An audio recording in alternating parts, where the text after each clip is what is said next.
नमस्कार मंडळी, कसे आहात? आज आपण घेतोय पायनॅपल फ्लेवरचा केक बनवायला. आज आपण बनवतोय अर्धा किलोचा पायनॅपल फ्लेवरचा केक. त्यासाठी आपण 6 इंचाच्या टीनमध्ये हा केक बेस बनवून घेतला. त्यासाठी मेजरिंग कप प्रमाणे 1 कप मी प्रीमिक्सचा वापर केलेला आहे. वजनी प्रमाण म्हणत असाल तर 180 ग्रॅम मी प्रीमिक्स इथे वापरलेलं आहे. वरचा डोम शेप आपण काढून घेतलेला आहे. आता याच्या 3 लेअर आपण करून घेऊया. पहिली लेअर आपली कट करून झालेली आहे, ती मी साईडला ठेवते. तर याच पद्धतीने दुसरी लेअर कट करून घेते. ज्या वेळेला तुम्ही केकच्या लेअर कट करता त्यावेळेला टर्न टेबलसोबत तुमचं सुरीवर देखील या पद्धतीने हात फिरला पाहिजे. दुसरी लेअर देखील आपली छान कट करून झालेली आहे. आता आपण केकसाठी लागणारं शुगर सिरप रेडी करून घेऊया. त्यासाठी मी वाटीमध्ये घेतलेलं आहे 2 ते 3 चमचे पाणी. त्यामध्ये 1 चमचा पायनॅपल क्रश घातला आहे. तुम्हाला पायनॅपल क्रश याच्यामध्ये नसेल घालायचं तर तुम्ही इथे साखर डायल्यूट करून देखील घेऊ शकता. वेळ असेल तर शुगर सिरप फ्रीजमध्ये छान गार करून घ्या. आता आपण आपला केक बनवायला त्यासाठी मी ते कॉटनचा कपडा घेतला आहे, त्याला थोडासा ओला करून घेतलेला आहे. कपडा ठेवण्याचं कारण हे की ज्यावेळेला आपण वरती बेस ठेवतो तो हलत नाही. केक बेसवर सेंटरला आपण थोडंसं व्हिपिंग क्रीम लावून घेऊया, जेणेकरून आपल्या केकच्या लेअर स्थिर राहतात. त्यावर आपण सगळ्यात मधली जी लेअर कट केलेली ती ठेवून घेऊयात. तिला शुगर सिरपने सोक करून घेऊयात. पहिल्याने कडेकडेने आपल्याला तिला शुगर सिरप या पद्धतीने घालत जायचं आहे. तुम्हाला चमच्याने जमत नसेल, तुमच्याकडे स्प्रे बॉटल असेल त्याचा वापर केला तरी देखील चालेल. केक बेस कसा बेक करायचा याचा व्हिडिओ आपल्या चॅनलला अपलोड केलेला आहे. पुन्हा पुन्हा तुम्हाला सांगायला गेले तर तुम्ही देखील बघायला कंटाळाल, म्हणून आपण आज डिरेक्ट केक डेकोरेशनला घेतलेला आहे. शुगर सिरप आपलं घालून झालेलं आहे. यावर आपण व्हिपिंग क्रीम अप्लाय करून घेऊया आणि ती छान सगळीकडे एकसारखी पसरवून घेऊया. व्हिपिंग क्रीम आपली छान पसरवून झालेली आहे. यावर आपण घालून घेऊया पायनॅपलचं क्रश, साधारणतः 1 ते 1.5 चमचा. क्रश देखील आपल्याला पसरवून घ्यायचं आहे. पायनॅपल क्रश आपलं सगळीकडे स्प्रेड करून झाला तर यावर आपण सगळ्यात वरची जी लेअर कट केलेली ना डोम शेप काढून ती ठेवतोय. त्यावेळेला आपण ही वरची लेअर ठेवतो ना, तिच्या कडा बारीक असतात आणि आपण वरून क्रीम लावली की आपला केक दोन्ही साईडने असा दाबला जातो आणि वरती डोम शेप येतो. त्यामुळे तुम्हाला या पद्धतीने अगोदर थोडं थोडं क्रीम याच्यामध्ये भरून घ्यायचं आहे, म्हणजे तुमच्या केकची लेअर आहे ना व्यवस्थित राहील आणि त्याला डोम शेप येणार नाही. तुम्ही नवीनच असाल, केक शिकत असाल, त्यावेळेला ह्या अडचणीला सामोरे जायला लागतं. आपल्याला कळत नाही, आपल्याला वाटतं आमचाच केक असा का होतो. बेकरीतून आणलेले केक आकाराने किती छान असतात. त्यामुळे पहिल्याने ही स्टेप आवर्जून करा, कारण मीही याच पद्धतीने बघून बघून केक शिकलेले आहे. मी कुठेही केकचा क्लास केलेला नाही आहे. ज्या पद्धतीने आपण पहिल्या लेअरला प्रोसेस केलेली त्याच पद्धतीने दुसऱ्या लेअरलाही आपण रिपीट प्रोसेस केली. आता आपण ठेवून घेतो आहे आपली तिसरी लेअर. यावरही आपण घालून घेणार आहोत शुगर सिरप. केक बनवताना ज्या छोट्या छोट्या चुकांना मला सामोरं जावं लागलं त्यातून मी शिकत गेली, त्या तुम्हाला टाळता याव्यात म्हणून मी ह्या छोट्या छोट्या टिप्स तुम्हाला सांगत असते.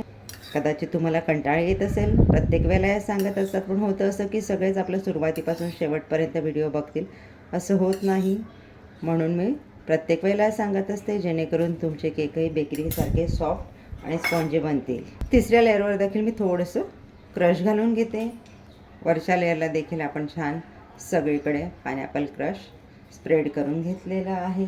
घेऊयात आपण केक क्रम कोट करायला.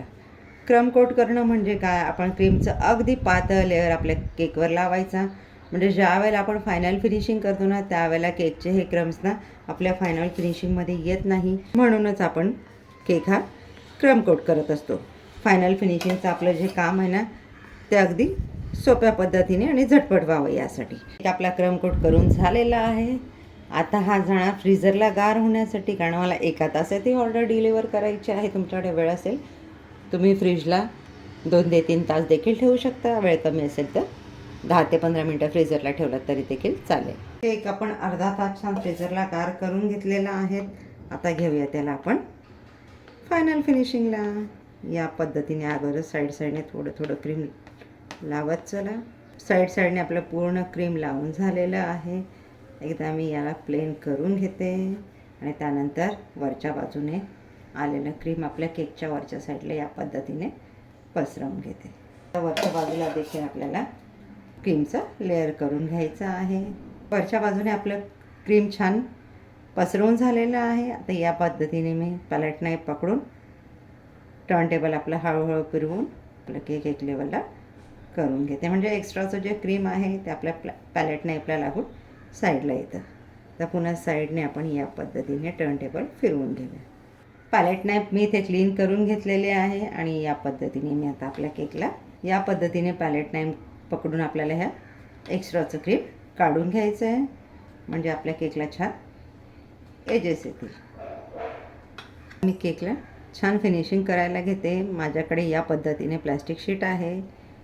ही मार्केटला केकच्या दुकानावर देखील मिळते किंवा तुमच्याकडे फाईलचं फोल्डर असेल ना त्याचे तुम्ही या पद्धतीने छोटे चौकोनी तुकडे करून कट करून घेतले तरी देखील चालेल. याच्याने आपल्या केकची फिनिशिंग खूप छान होते. तुम्हाला जर केकची फिनिशिंग परफेक्ट जमत नाही पण तुम्हाला वाटतं की तुमचं केक छान दिसावा तर तुम्ही या पद्धतीचं स्क्रॅपर मार्केटला येतं ते घ्यायचं. एक 10 ते 20 रुपयापर्यंत मिळेल आणि छान या पद्धतीने त्याला साईडला पकडायचं आणि हळूहळू आपला टर्न टेबल फिरवत जायचा. म्हणजे केकच्या साईडला जे एक्स्ट्राचं क्रीम लागलेलं असतं तेही निघून जातं आणि आपल्या केकला डिझाईन देखील खूप छान तयार होते. म्हणजे आपलं काम कमी वेळात झटपट होतं. मला जवळून दाखवते आपल्या केकच्या साईडला किती छान डिझाईन तयार झालेली आहे. पायपिंग बॅगमध्ये आपण आपल्याला ज्या डिझाईन करायची आहे त्या डिझाईनचं नोझल यामध्ये टाकून घेऊया. नोझल मी पायपिंग बॅगमध्ये घालून घेतलेला आहे. आता मला पायपिंग बॅग खालच्या बाजूने कट करून घ्यायची आहे. जास्त कट करायची नाही. आपलं नोझलचं टोक या पद्धतीने बाहेर येईल इतपतच आपल्याला ती कट करून घ्यायची आहे. बाउलमध्ये मी व्हिपिंग क्रीम घेतलं आहे. त्यामध्ये मी 1 ड्रॉप येलो फूड कलर घालून घेते. आता आपण मिक्स करून घेऊया. मी त्याला पूर्ण मिक्स नाही केला. मध्येच येलो मध्येच व्हाईट या पद्धतीने ठेवलेला आहे. मला असा शेड हवा आहे.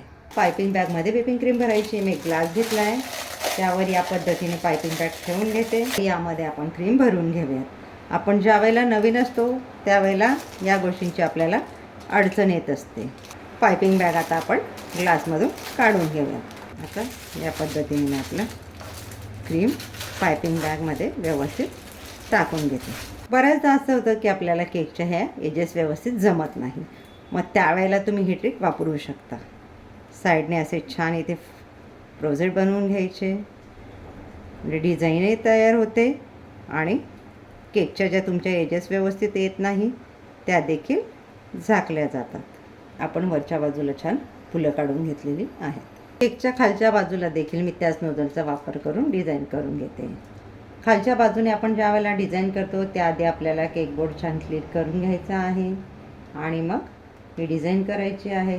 तुम्ही डिझाईन केल्यानंतर केक बोर्ड क्लीन करायला गेलात तर डिझाईन आपली खराब होईल. खालच्या बाजूला देखील आपली डिझाईन करून झालेली आहे. सफेद आणि पिवळ्या कलरचं थोडं थोडं क्रीम उरलेलं आहे. यामध्ये मी अगदी 1च ड्रॉप हिरवा कलर ॲड करून घेते आणि हे मिक्स करून घेते. तर माझ्याकडे पानांची डिझाईन करायला नोझल नाही. मग मी पायपिंग बॅग घेतली. या साईडने थोडंसं कट केलं. तीच पायपिंग बॅग ह्या बाजूला फिरवून घेतली. या साईडने देखील थोडंसं कट केलं. या पद्धतीने आपण आपली पायपिंग बॅग कट केलेली आहे.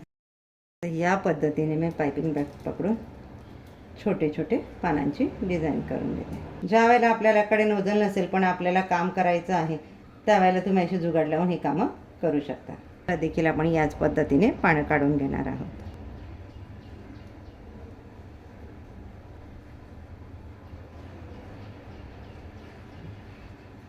इथे डेकोरेशनचा पार्ट हा तुमच्या चॉईसने आहे. तुम्हाला काय हवं त्या पद्धतीने डेकोरेशन करू शकता. केक आपला इथे डेकोरेट करून झालेला आहे. तुम्ही नवशिके असाल, तुम्हाला डिझाईन सुचत नसतील तर या पद्धतीने अगदी सहज सोप्या पद्धतीने तुम्ही केक डेकोरेशन करू शकता. व्हिडिओ जर मनापासून आवडला असेल तर लाईक शेअर सबस्क्राईब करायला विसरू नका. भेटूयात पुढच्या व्हिडिओमध्ये एक नवीन रेसिपीसह. तोपर्यंत काळजी घ्या, आनंदात राहा. थँक्यू.